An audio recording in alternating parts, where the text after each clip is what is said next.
보석광산이라 아주 매력적인 거래인데 관광산업으로도 크게 키울 수 있을 듯. 스리랑카의 지정학적 위치는 무궁무진합니다. 한국으로서는 좋은 기회일 듯. 안녕하세요. 다음은 기사 내용입니다. 인도 남부에 위치한 작은 섬나라 스리랑카. 최근 이 나라가 디폴트 위기에 몰리며 IMF에 차관을 요청한 사실이 알려졌는데요. 국민들은 이 소식을 듣고 대규모 항쟁에 나섰다고 합니다. 스리랑카에 돈을 빌려준 한국도 난감한 상황에 빠졌는데요. 그런데 이 때문에 한국이 스리랑카의 귀중한 보석광산을 손에 넣을 수 있게 되었다고 합니다.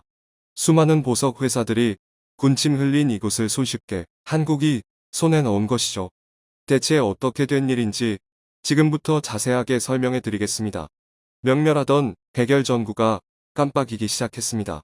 굴빛 아래에서 책을 펴놓고 공부하던 아이들의 눈빛은 어두워졌죠. 조만간 전기가 완전히 끊길 신호였기 때문입니다. 아이들의 어머니는 서둘러 아이들을 침실로 보냈습니다. 금방이라도 꺼질 것 같은 백열전구는 완전히 어두워졌죠. 그난달 넘게 지속된 단전 현상. 수도 콜롬보 일대에는 저녁만 되면 전기가 끊기는 일이 발생했습니다.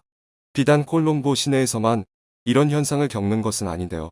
나라 전체가 전기 부족으로 인해 단전 현상을 겪고 있습니다. 국민들의 분노는 점점 쌓여만 갔죠. 인도양의 아름다운 섬나라 스리랑카에서 벌어지고 있는 현실은 참혹한데요.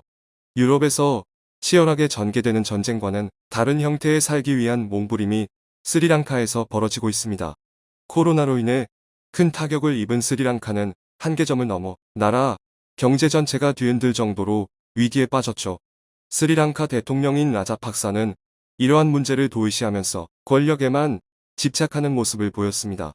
스리랑카 라자팍사 가족 통치 강화, 대통령 총리의 장관 추가, 심지어 정부 주요 인사들마저 가족을 안치는 비상식적인 모습을 보였죠.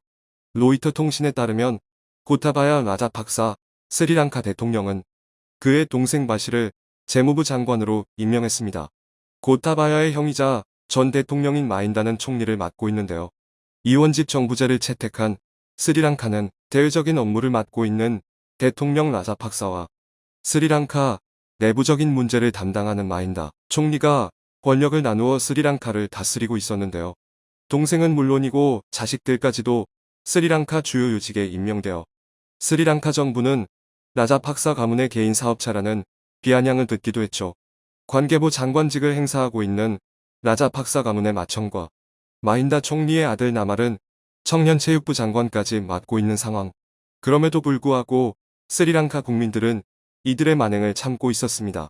심지어 전기가 끊기는 일이 있어도 정부를 믿고 기다리고 있었죠. 그러나 이들의 인내심을 폭발한 사건이 벌어지고 말았습니다. 바로 스리랑카 정부가 IMF의 구제 금융을 받겠다고 나서며 포퓰리즘 정책으로 코로나19 전부터 세수 감소 인프라 투자 늘리며 중국의 빚 급증 반정부 시위 격화하자 통금의 SNS 금지까지 디폴트 수준 받는 스리랑카에 무슨 일이 악재 겹치고 겹쳤다.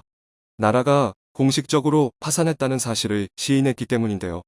현재 스리랑카가 상환해야 할 부채는 70억 달러, 한화로 환산하면 약 8조 5,400억 원에 달하는 금액입니다.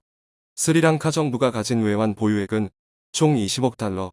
모든 돈을 빚을 갚는데 사용한다고 하더라도 50억 달러를 갚지 못할 정도로 나라가 빈곤한 상태에 빠져 있는 것이죠. 대통령과 총리가 비상대책을 세우고 나라를 이끌기를 바란 스리랑카 시민들은 거리로 뛰쳐나왔습니다.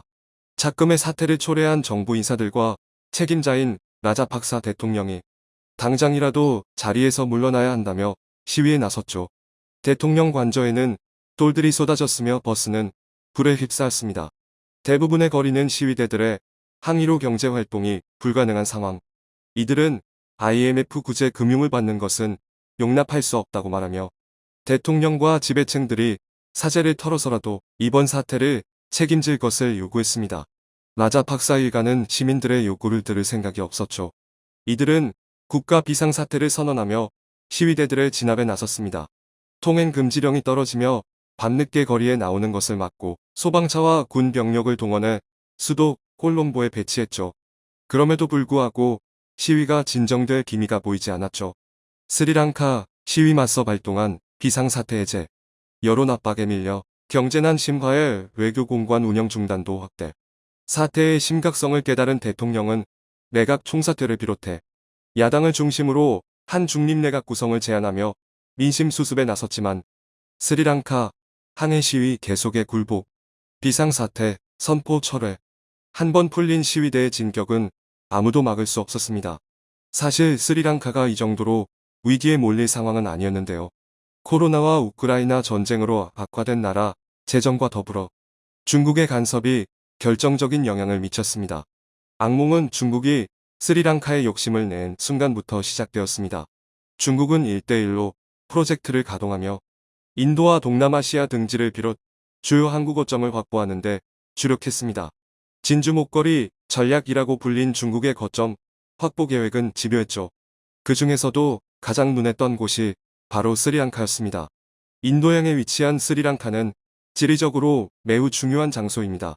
인도양 중심에 위치한 곳이기에 인도양을 거치는 배를 감시할 수 있는 장소이자 물류 이동에 있어 중요 거점이 될 가능성이 높은 곳이죠. 중국이 스리랑카의 입맛을 다시기 시작한 때마침 마힌다 라자팍사 전 대통령이 대선에서 승리를 거두었습니다. 마힌다 전 대통령은 자신의 고향인 한반토타에 대규모 개발을 하고 싶어 했는데요. 자신의 지지 기반인 한반토타의 선물을 안겨주고 싶은 마음을 중국은 이용했습니다. 중국은 한반토타 지역에 대규모 항구를 건설하자며 마힌다 전 대통령을 꼬드겼습니다. 경제적 타당성이 없고 오히려 유지관리비가 더 든다는 분석이 지배적이었지만 중국의 지원을 믿은 마힌다 전 대통령은 개발을 강행했죠. 하지만 돈이 없는 상황에서 대규모 항만 건설은 불가능한 일. 중국은 스리랑카에 3억 7천만 달러의 차관을 빌려줍니다. 연 3%의 저금리로 스리랑카에 돈을 빌려주었고 중국이 던진 미끼에 스리랑카는 그대로 넘어가게 됩니다. 애초부터 거대 항구로 만들기에 적합하지 않은 지형을 억지로 항구로 만든 곳이었고 중국 외에는 아무도 관심을 가지지 않았기에 한반토타 항구는 개항하자마자 적자 신세를 면치 못했습니다. 한 해 동안 총 34척의 배만이 항구를 이용할 정도로 이곳은 철저하게 외면받았죠. 운영비로 돈을 회수해야 하지만 이조차도 불가능한 상황. 결국 빚만 쌓이게 되면서 스리랑카가 갚아야 할 돈만 늘어나게 되었죠. 스리랑카 한반토타 항의 슬픈 운명. 정치적 고려로 건설, 부채 갚지 못해 중국의 99년간조차 경제 종속 심화. 중국은 서서히 스리랑카를 압박하며 항구 운영권을 손에 넣었습니다. 빚을 볼모로 항구 지분을 요구한 것이죠. 스리랑카 정부는 당연히 중국 정부의 지분 요구에 반발했습니다. 스리랑카의 중국 식민지, 중국이 내건 조건이 매우 형편없었기 때문인데요. 중국은 한반토타 항구를 99년 동안 이용할 수 있도록 정부에게 요청했으며 심지어 한반토타 항구 주변 60제곱킬로미터에 해당하는 땅을 산업단지로 개발하라는 요구 조건까지 건 것입니다. 비체민 노은 중국, 스리랑카 항구 접수했다. 중, 한반토타항 건설 계획 듣고 타당성 조사도 없이 선뜻 대출. 중국의 진짜 노림수는 바로 여기에 있었던 것이죠. 스리랑카는 뒤늦게 중국의 노림수를 깨닫고 벗어나려고 했으나 세월이 지난 만큼 쌓인 빚은 스리랑카의 발목을 붙잡았죠. 게다가 작년 벌어진 자원 대란과 더불어 코로나 사태로 산업이 제대로 돌아가지 않았고 종이 부족해 시험 못 보고 인도행 난민까지 스리랑카에 처참한 몰락. 스리랑카의 주된 산업인 관광업도 제대로 돌아가지 않자 스리랑카 정부는 항복 선언을 하며 IMF에 돈을 빌리려고 했던 것이죠. 스리랑카 국가부도 위기, 최대 투자, 한국협력사업 먹구름, 경제위기 치안 불안으로 비상사태 통행 금지 선포, JP모건 피치, 스리랑카 부채 부실채권으로 간주. 스리랑카의 소식에 가장 당황한 국가는 다름 아닌 한국인데요. 한국은 스리랑카 최대 투자국으로 민간 기업은 물론이고 정부도 상당한 투자를 한 곳이라 이번 디폴트 임박 소식에 민감한 상태였죠. 한국 정부는 스리랑카 정부에 5억 달러를 빌려주었습니다. 수출입은행 스리랑카 5억 달러, 차관 지원 2022년까지 연장. 이자는 0.15%에서 0.20%로 초저금리 대출이라고 할 수 있는데요. 중국 정부에게 갚아야 할 빚이 있다는 사실을 알고 있기에 이를 배려해서 급한 자금을 한국이 빌려준 것이죠. 스리랑카 정부는 한국 정부만이 아니라 민간 기업들에게도 손을 벌렸죠. 스리랑카에 진출한 한국 기업인 경남기업, 한진해운과 같은 기업들은 그동안 스리랑카와의 관계를 생각해 차관을 대여하는 모습을 보여주었지만 디폴트가 임박하자 스리랑카 정부에게 압박을 가했는데요. 정부 역시 스리랑카에게서 받아야 할 돈이 있는 입장이라 강하게 압박했죠. 위기에 몰린 스리랑카는 당장 다급한 빚을 해결하기 위해 한국 정부에게 스리랑카가 자랑하는 지역을 내주기로 했는데요. 바로 라트나프라라고 불리는 스리랑카의 보석 광산지대입니다. 스리랑카는 예로부터 세계 5대 보석 생산국이라고 할 만큼 다양한 종류의 귀한 보석들이 매장되어 있는데요.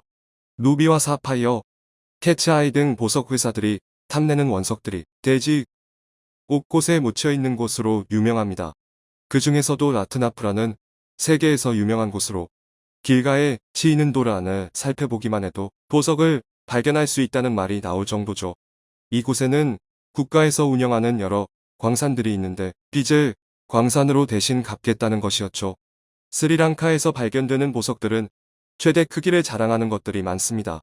과거 라트나프라 깊숙한 곳에 위치한 광산에서 1401.49캐럿에 해당하는 블루스타 사파이어가 발견되어 세간에 화제를 불러일으킨 일이 있었는데요.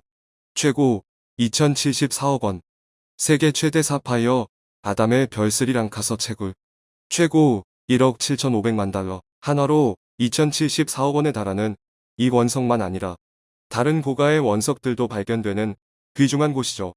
스리랑카 정부 입장에서도 주요 수입원이 될 수 있는 곳이기에 팔기 쉽지 않은 곳이나 현재 급한 불을 끄기 위해 한국에게 광산을 넘기기로 한 것이죠. 이미 과거 빚 협상을 위해 한국에게 중국과 마찬가지로 스리랑카에 위치한 항구를 제공하기로 얘기가 나왔지만 스리랑카 내부 반발과 매력 없는 항구 위치로 인해 한국은 제안을 거절한 바 있었는데요. 이번 보석 광산지대는 사정이 달랐습니다. 한국 정부는 광산지대에 묻혀 있는 광물 수준을 검사하기 위해 조사대를 파견할 계획이라고 하는데요. 한국은 스리랑카로부터 보석 광산지대를 제대로 인계받을 수 있을까요?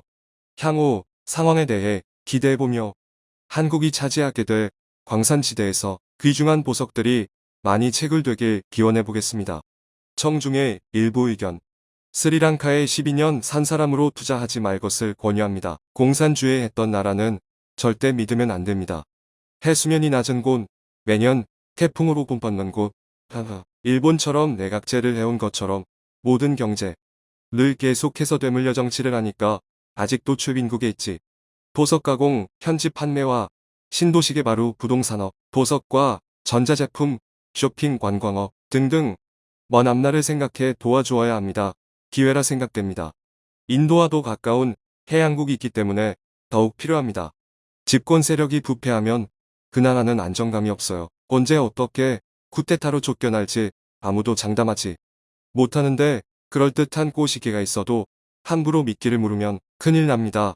좀 더 신중하게 안전책 세우지 않는 한 덤벼들면 큰일 납니다. 시청해주셔서 감사합니다.